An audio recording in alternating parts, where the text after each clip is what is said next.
Hey guys, welcome back. My name's Onos, and today we're going to be fighting Enenra. I hope I've said that right. We're going to break down the fight, we're going to analyse his attacks, and we're going to show you in minute detail how to beat him and how to do it in style. My first piece of advice for this fight is opposite to the other bosses that we fought so far, where with them I said to stay close and use your dodges and burst counters. With this boss, my advice is to keep your distance. Keep a safe distance at all times unless you're doing damage. Let's take a look at his attacks.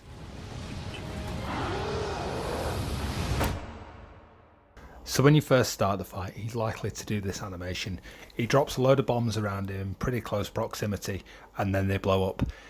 The beauty of it is that you get a little bit of warning. He drops them on the floor and there's a few seconds before they blow up. You should have plenty of time in most cases to avoid it.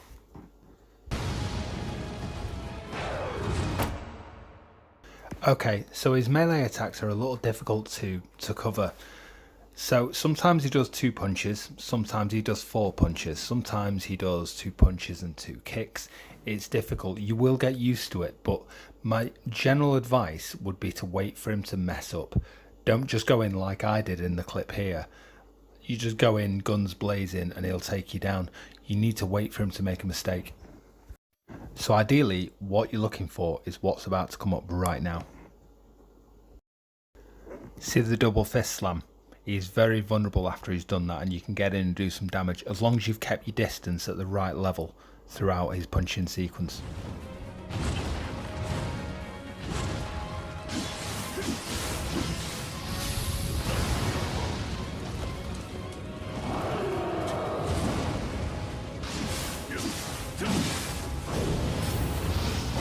Another piece of advice is when you're backing away from his punches and his kicks, don't go straight backwards. It's kind of like with real martial arts. If you're on the back foot and you're going straight back instead of at an angle, you're likely to get caught out. Ideally, you want to be going backwards but in a slight diagonal angle. That way he misses his attacks completely.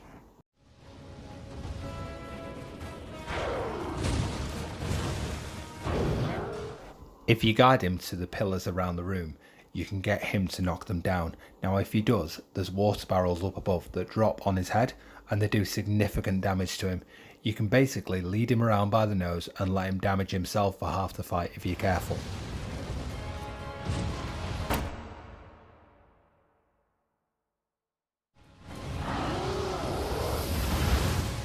So periodically he'll send these whirlwinds towards you. Sometimes it's 3, sometimes it's 5. Avoiding them isn't that difficult. The only tricky bit is when he combines it with like the fire bombs or another attack.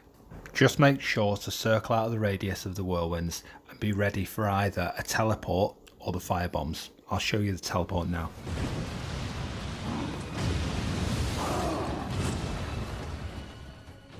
So you can see as he teleports here, I'm already circling around. I circle around a tight circle around his first attack and then I begin to get some distance again, just to keep that healthy level of distance up. The majority of the fight you really just want to keep that going. Just make sure you're keeping away from him unless you're putting damage in.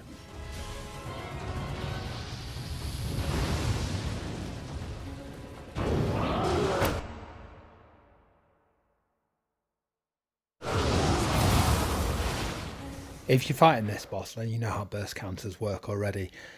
I only mention this one here because it's a little bit tricky. It's another way for him to close the distance on you, so just be aware you have to get your timing right with your burst counters to hit it just right.